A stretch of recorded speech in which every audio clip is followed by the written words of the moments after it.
All right, here we go. Greetings and welcome to the Recombobulation area. My name is Dan Shafer. Thank you so much for joining us on this remarkable night for Wisconsin politics. Today you went to the polls, and tonight we'll learn the results of the discombobulating Democratic primary in the race for governor. Before we dive in here, I just want to thank our sponsor for this evening, and that sponsor is you. The Recombobulation Area is a reader-funded, independently owned and operated publication that runs on your subscription. So to all of you who are paid subscribers to the Recombobulation Area, you are the ones who make this work possible.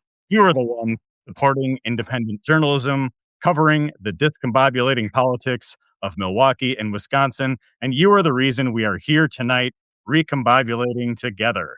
So, thank you so much for making this all possible. And if you've enjoyed our work covering this primary, please consider a paid subscription.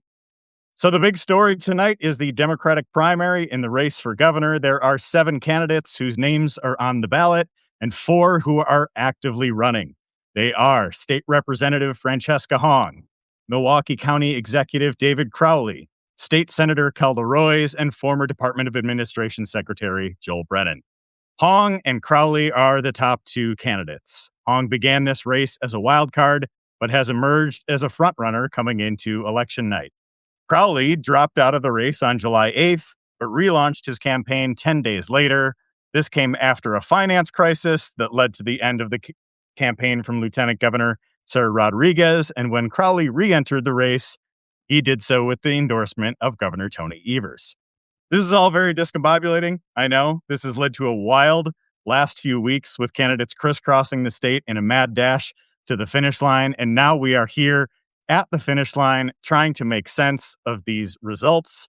Along with the governor's race here at the Recombobulation Area, we are going to be watching results in congressional primaries. There, we have already seen that Decision Desk HQ project Rebecca Cook to be the Democratic nominee there. Congratulations to Rebecca Cook. And as we always do at the Recombobulation Area, we are going to be taking a look at what's happening down ballot as well. So, next, I want to share a bit with you about our plans for the evening. We are joined by 2 very special guests. We have John Johnson of Marquette University, who will be sharing data and analysis on the results. He's going to be our Steve Kornacki for the evening, checking out some very cool maps for what's going on here. And we are also joined by our friend and yours, Kate Duffy of Motherhood for Good, who will be here for reaction and conversation along the way. A bit later, we will also be joined by Dr. Kristen Lyerly as well to get her reaction from Northeastern Wisconsin. So this should be a fun night. But John and Kate, first, welcome to Election Night Live at the Recombobulation Area. Great. How's to be everybody with you. feeling? Yeah.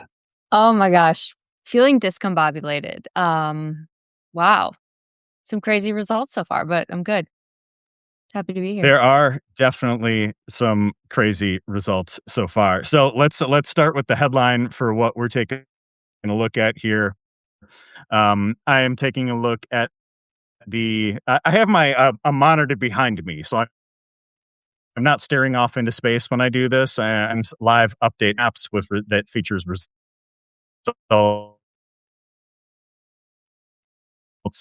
from the Associated Press.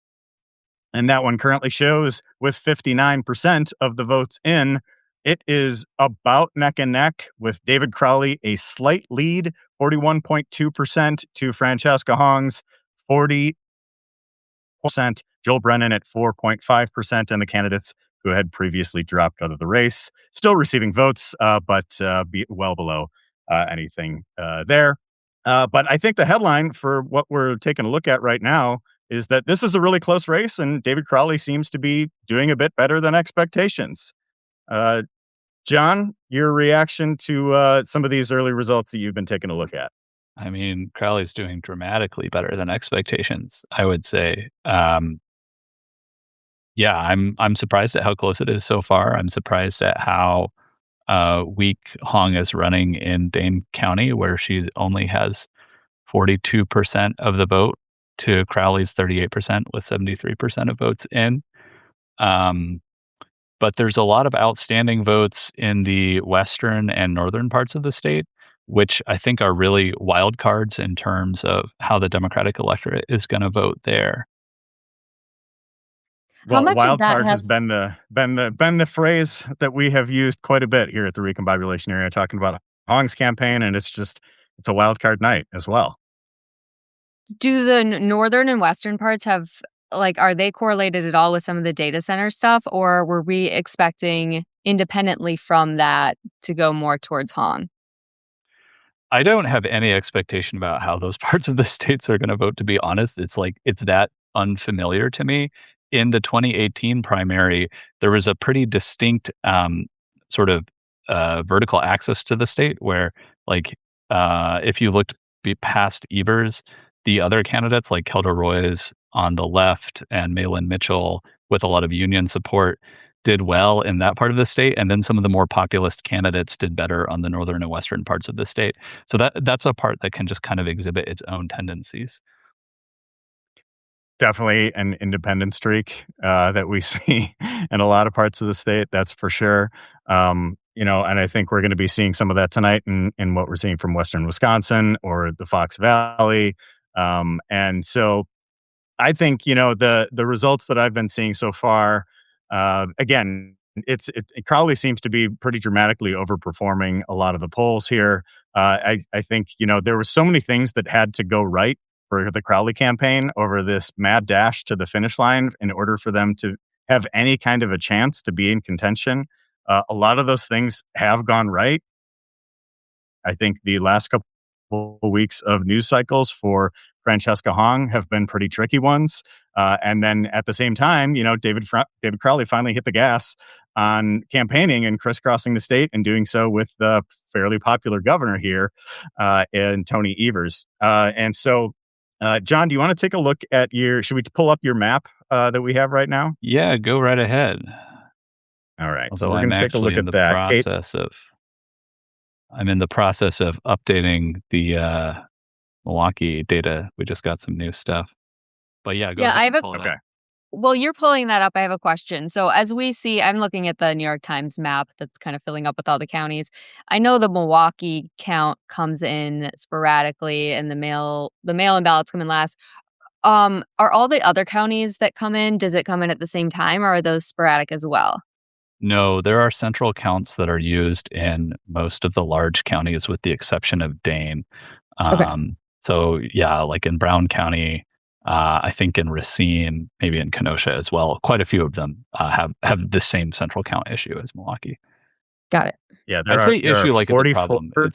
It's not a. This is a pet peeve of mine. It's really not a Process. Yeah. problem that we need to wait for them to count all the votes until like 11 p.m. Right.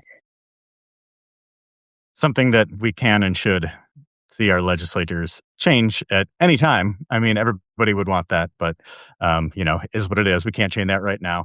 And so I think I'm seeing one other pretty interesting result on a assembly primary that we're seeing come in right now.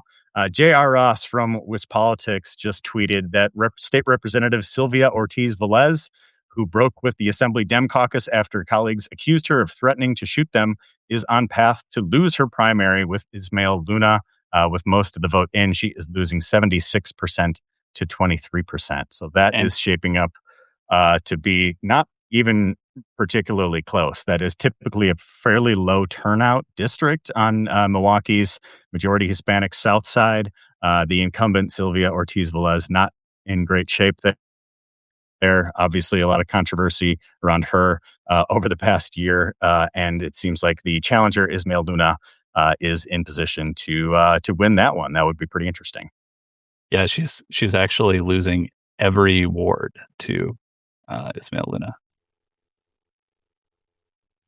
So that one's not close. We can put that one, I Well, think, good in the win learning column. there. Maybe, yeah, maybe like threatening to shoot your colleagues is probably not great for electability. So We've had a lot of electability conversations over the past few weeks. That's not I one of had to them get that it. I had to most get it in people have there been right off talking the bat. about. Yeah. All right. Well, John, should I pull up your map now, or should we just take a look at the results rolling in from the New York Times Yeah, map? What do you go think? ahead and pull that up. Yours here. Okay. Give me 1 second. Ooh, it's getting close.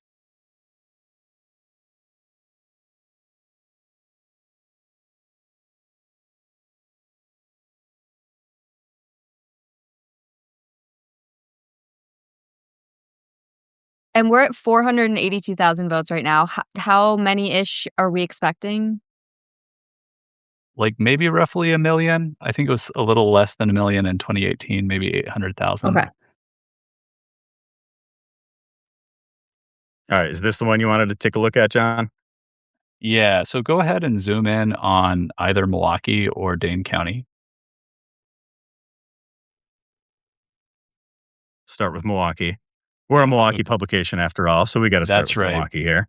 So all the purple dots are places that Francesca Hong won.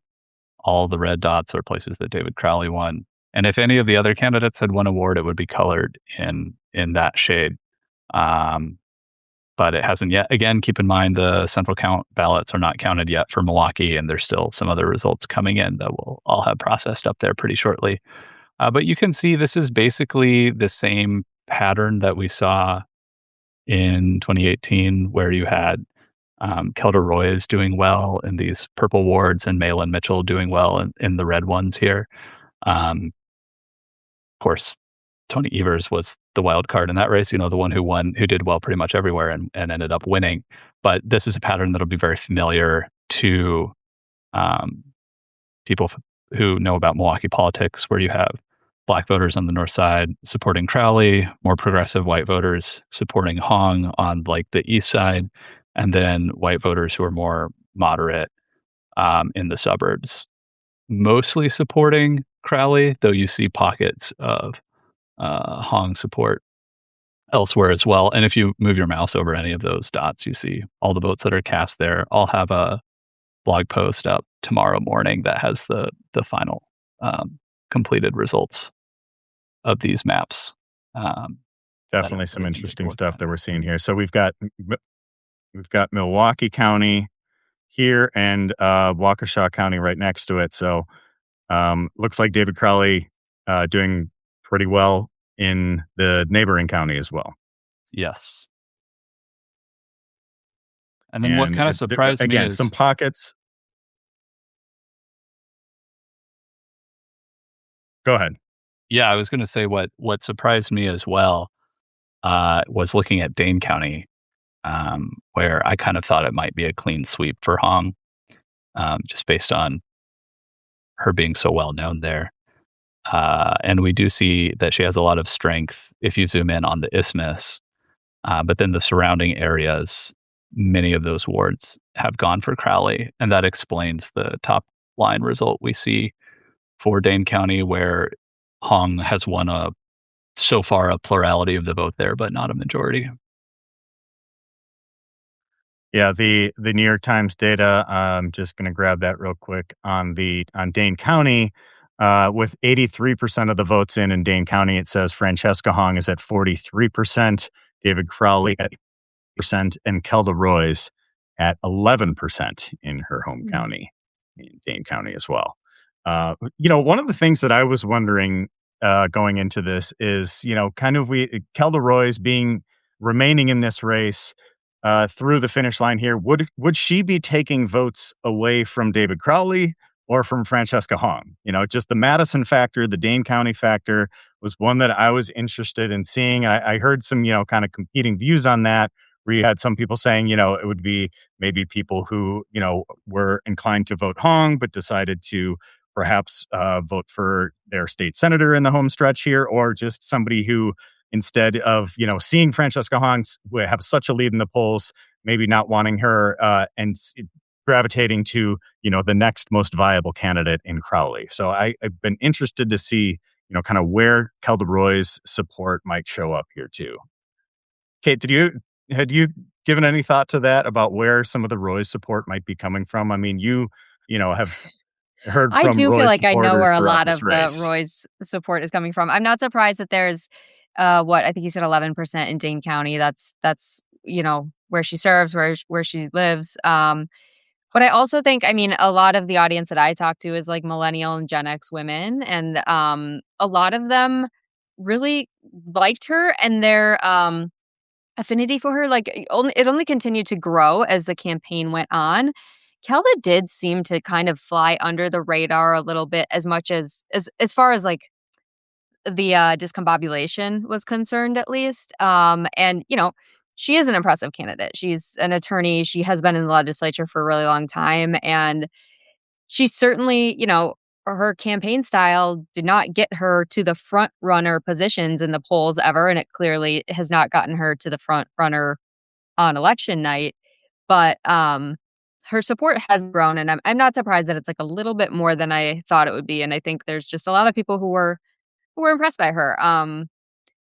And I think if we're looking like, gosh, looking at Dane County, I also would have expected Hong's votes to be a lot higher there, but I think we're just underestimating how much power Governor Evers still has. Obviously, he has uh, very high name recognition everywhere, but especially there. And yeah, they've just been all over the place the past.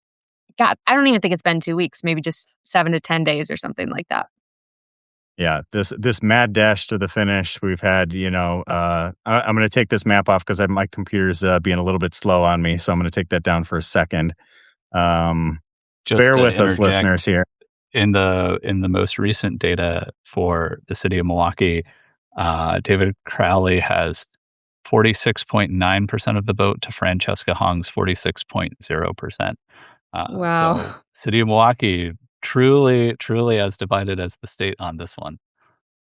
The like politics nerd in me loves contested primaries because you get to see divisions within the party that are never apparent in general elections. And this is going to be a rich text that we're going to be looking at in the weeks to come, trying to figure this one out. Well, and what does it mean that, like, right now, at least, I mean, what we're seeing is so different from the polls, and I know the polls have been trying to keep up with, like, everybody coming in and out of the race, so that's probably a factor anyways. But, I heard from a lot of people who were like, "Why are there even polls?" Because they ended up maybe liking Kelda, but then didn't vote for her because they thought it, like, wasn't worth it, where, it is a primary and people should vote for who they're feeling most drawn to and confident about. I don't know. Are there any big takeaways right now as to why the polls we're so different from where we are right now, and polls from many different groups? Yeah, yeah. It's a great question because we saw something similar happen in Michigan, and I suspect the reasons for that will be the same. One reason could be that the large group of undecided voters who most polls, including ours, were measuring a couple weeks ago, made up their minds seemingly in large support for Crowley.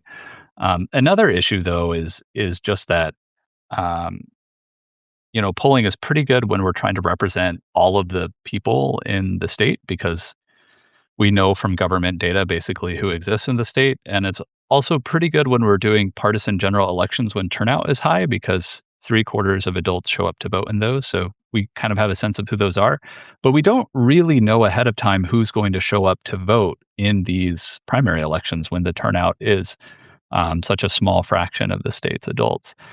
So you're doing this like double guessing game. You're trying to guess who the population of people is who's going to be in that voting in that primary, and then you're trying to randomly sample them to understand how they're going to vote. And I suspect that the error in these polls occurred in the former part of perhaps not quite accurately understanding who the electorate is, maybe by catching too many young people who are enthusiastic for Hong, maybe by not catching enough of people who are um, engaged enough to show up on the primary, but not as engaged as to have a high response rate in a survey, despite all of the many efforts we make to account for that kind of non-response bias. We don't get a lot of practice in a Democratic primary electorate. This is only the second contested Democratic primary electorate since I moved to Wisconsin in 2016, I think. And I think one thing that a lot of people were trying to figure out was, because we don't have ranked choice voting, who people's second choice was, and figuring out where they were going to go, or the people who were supporting Mandela Barnes, and then he dropped out where his supporters were gonna go. It feels to me like maybe they went to Crowley for the most part. Yeah, I mean, I think, in the so in our polling, we would ask people who their second choice was, and it's too simplistic to say that it was Hong versus the field because, there Mhm. were people with all different kinds of views, but it was definitely the case that you could see a pretty strong division between, um, candidates like Brennan, Barnes, Crowley, Rodriguez, and Francesca Hong on the other side. And then to Dan's point earlier, Roy's, who ran in 2018 as like pretty clearly the owner of the progressive lane, I think is a little bit maybe of a different case. All right. Is anyone seeing or hearing me right now? I apologize for whatever Yeah. is happening with this. Okay. Yeah, I can't see or hear, or I can hear everything, but I cannot see anything currently. So I'm not quite sure what's going on. I had to take down John's map because I think that was taking up a little bit of space on my computer here. So hopefully We we're still still see coming his map, so it's together and all probably that. in oh, no.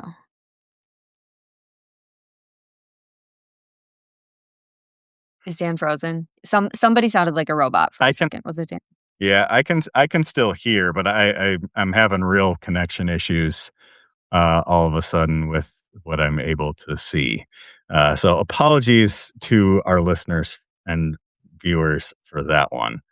Um, Can you and not see anything on anyway, your computer at all? all right. Um, Further reaction from you folks while I try to figure out what's going on here. Well, if you look at the New York Times tally, it just keeps getting closer and closer. It's really amazing. Fewer than 3,000 votes separating them right now. It might be worth, many of your listeners will understand this, but it might be worth explaining um, how complicated it is to actually track elections in Wisconsin. Some states have a statewide election authority that administers the election, and like one API where all those results are coming when polling places tally at the end of the night. Wisconsin does not. We do it 72 different ways, one for each county. And so the reason why you're able to see this tally on the New York Times website is because they are actually paying people to track down the results in each of those 72 counties and tell them the countywide total as it's being reported. So the total number for the county and then the proportion of the county that has reported so far. Um, what I'm trying to do is I take a selection of counties and pull their actual level results, and then I'll have some maps and analysis of those for the largest counties in the state tomorrow, which gives us a more kind of granular neighborhood by neighborhood look. And if you live in one of those large counties, you'll be able to zoom in and see exactly how your ward and your neighboring wards voted. But it's an interesting challenge. It's amazing to me, just for the nerds out there, to know how many different ways the counties do it. You might imagine that there would be 3 or 4 different data vendors that these counties were choosing, but in fact, there are between 45 and 50 different techniques that the 72 counties use to publish their results. So a lot of them are doing it in a totally bespoke way that no other county uses. Uh, I spent a Yeah, lot of time digging into these weeds at one point. Yeah. I think that's really interesting that, well, Dan's, audience may know more than myself or my audience, but that the elections happen really at a truly local level. Each municipality is handling those. Like you said, there's the 72 different counties. They're all doing it that way, and uh, like, decentralized process actually would make it a lot harder for election fraud. There's no way somebody could just, like, rig the election in the state because it's done differently at each of the counties, and I actually toured, the Milwaukee Central Count location, last week with, Senator Baldwin and Mayor Johnson, and we were, like, taking a look at things, and I was asking Senator Baldwin about this, just a bit of background, and I'm like, "What that's always been that way, right?" And she's like, "Yeah, well, I back in the olden days, it was better that way because they didn't have to go very far to then take the votes into the main place. So they would literally travel by however they could get them there, and that was where the votes went, and we just never that's always worked for us here, and so that's the way we handle elections. Each of the counties do it separately, and each of the municipalities and the clerks own the election process, and I think that's pretty cool. I think it is really cool, and in like a large county like Waukesha or Dane or Milwaukee, they use like pretty sophisticated API and stuff to publish the results. But then in some of the small rural counties, they publish their elections results literally in a Google Sheet, like on a Google Drive that the county owns. And why shouldn't they? It's easy to hand enter and it's legible and everybody can access it. I really like it. Yeah.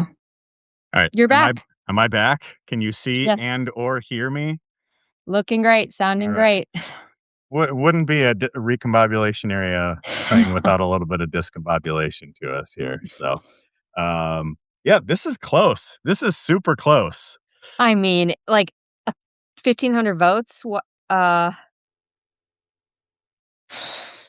looking at the New York Times. It says 70% of the votes in right now. We've got David Crowley 40.4, Francesca Hong 40.3. And so, I mean, it seems like we're looking at a late night here. Any of those central count, Milwaukee late night ballot dumps, as they call them. I would, I guess, considering the nature of the race, I would expect some of those to lean a little bit more heavily towards Francesca Hong, given that she was, in the race for the duration and wasn't in and out and didn't have this mad dash to the finish line that David Crowley did. I think, if you drive around Milwaukee, there's a lot of Hong signs on the east side in Bayview and other parts of the city. But I think perhaps some of this election day vote was leaning a little bit more towards David Crowley. And I mean, well, it's something interesting to look at as, like, they are razor thin close to each other is all of the other candidates. So, we've been talking about Kelda, but if you're on the New York Times and you expand yeah, that and you look at the rest of the candidates, Kelda right now has almost 8% of the votes. Joel has 4.5, Sarah Rodriguez 3.5, Mandela 3.5 points. So it's like, just between all of them, it looks like almost 100,000 votes between Kelda, Joel, Sarah. So but I guess that's a primary. This Yeah, was not a two-way don't vote race. early in primaries if you can avoid it. Like wait until Yeah. election day. You don't Yes. know who the candidates are going to be. Um, I've been wondering a lot about the question you raised, Dan. I was thinking about this earlier today. Like, how should we expect those early ballots to break down? And on the one hand, I was thinking along the lines you were of, oh, that'll be good for Hong because probably quite a few of these ballots will go to candidates who've dropped out. But on the other hand, who usually votes early? I think it's generally older people are the most common people to take advantage of that, and that's Crowley's worst, or sorry, that's Hong's worst demographic. Mm. So, um, yeah, But it's like I can they tell a may just story either go way. to some of the other ones because if somebody voted 3 weeks ago, Crowley wasn't an option. Gosh, I feel like I need to see a calendar again of, like, the days he was out and then came back in. well, Yeah. he dropped. I was just going through this. He dropped out of the race on July 8th and was back in the race on July 18th. And so that was before any early, like, official in-person absentee voting, but it was like at a time when a lot of people did have ballots. I mean, we're seeing, if we're just looking statewide results, Sarah Rodriguez has 18,000 votes. I imagine many of those votes may have come in that exact window that he was not in the race.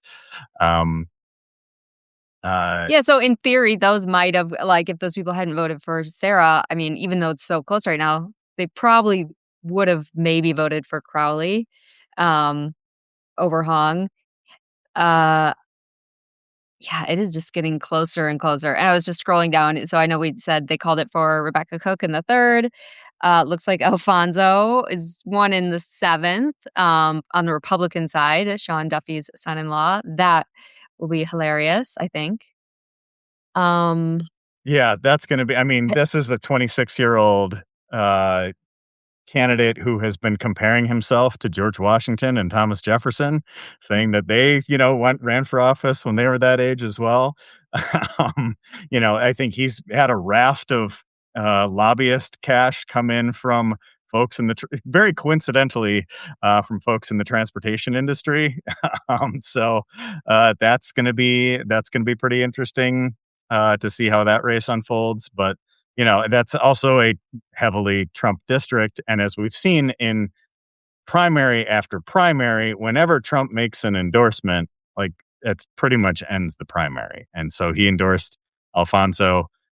Obviously, a number of candidates there. Even you saw the mega donors, the Uline family, had split their donations in that race as well. With was it Jesse Eben, I believe, was the other candidate that Liz Uline was backing in that race. Yeah. But as we saw in the 8th congressional district when Tony Weed won a primary, was we saw in the Republican gubernatorial primary when Josh Schuman was still in the race. Like as soon as Trump endorses, that's pretty much the end of any kind of primary. Dan, have you been looking at this state ledge races at all? I'm still trying to get some of my Oh, connection okay. issues. Okay. Things are a little bit fried on my end here. What are you seeing? Um, Well, we've let's got, see. it looks like the mayor of Oak Creek, David Liners, the mayor is Dan Bukowitz. Apologies if I'm mispronouncing that. And it looks like he's going to beat David Liners. He's up by about 10 points over him with 32 of 35 wards reporting. Amy Donahue ran a quixotic left-wing challenge to Gwen Moore for the 4th Congressional District in Milwaukee. And she actually has pulled a little over 29% of the vote with almost everything reported except for those absentee ballots, and has won several wards, mostly in River West, which is, more than I would have expected from a campaign with, almost no money, no TV ads. But Gwen Moore handily reelected there. And then in the Donovan district, there were several people running. This is Kate's home district. This is close. Yeah, it looks like Brist is 44, LaWanda Chambers 39, with 81% in. Yeah, so that could still go either way. And then the Madison race to replace Francesca Hong in the Assembly in the 76th district is just really, really evenly divided. Between how many? Let me pull. So in the last data that I pulled, and they might have reported more since then. Oh yeah. There's 3 candidates with between 22 and 30% of the vote. The leader is Dina Nina Martinez Rutherford with 29.5%, followed by Juliana Bennett with 26.7% and Isaiah Ben-Ami with 21.6%. Interesting that split so evenly, that people had such different opinions on who they were backing. Let's see. I was going to say the 17th Senate district, that's Mark Lyons' district. Jacobson is up over Corrine Hendrickson, but it looks like only 11% of the votes are in, which is interesting. That's out in west of Dane County. I think there's a few counties in there. I can't remember exactly which ones. I should have a full map up, but let's see. All right. So one of the things that I had mentioned in my newsletter today, sharing the information about some of this primary, was that if things ended up being really close, we might take a beat and go gather some information and update our various spreadsheets and links and all of that, and perhaps come back in a little bit with an update in the 10 o'clock hour. What do you guys think about taking a minute? I can get a little bit recombobulated on my setup here. I'll put a call out. We'll get Dr. Kristen Lyerly, who I was also not able to add as we were getting. Oh my God, I bet she has some thoughts, and I'm sure she has some thoughts as well. So why don't we shut down this live stream and we will add a new one then and plan to go up shortly after 10 p.m. here. What do you guys think? Sounds good. Great. Sounds like it's gonna be a late night. All right. Sounds good, guys. Go grab some coffee. Whatever it might be, we might be in for a late night here. And as of the end of this recording, let me just read off where we are at Yeah. with the results from the New York Times map here. David Crowley still in a very narrow lead with 40.54% of the vote. Francesca Hong, 40.03. Helder Roy, 7.65. Joel Brennan, 4.49. That's with 74% of the votes in. Let's meet back here in, let's say, about a half hour, 10:05. We'll see you guys then. Sounds good. All right. Let's stay recombobulated out there, folks. Talk soon.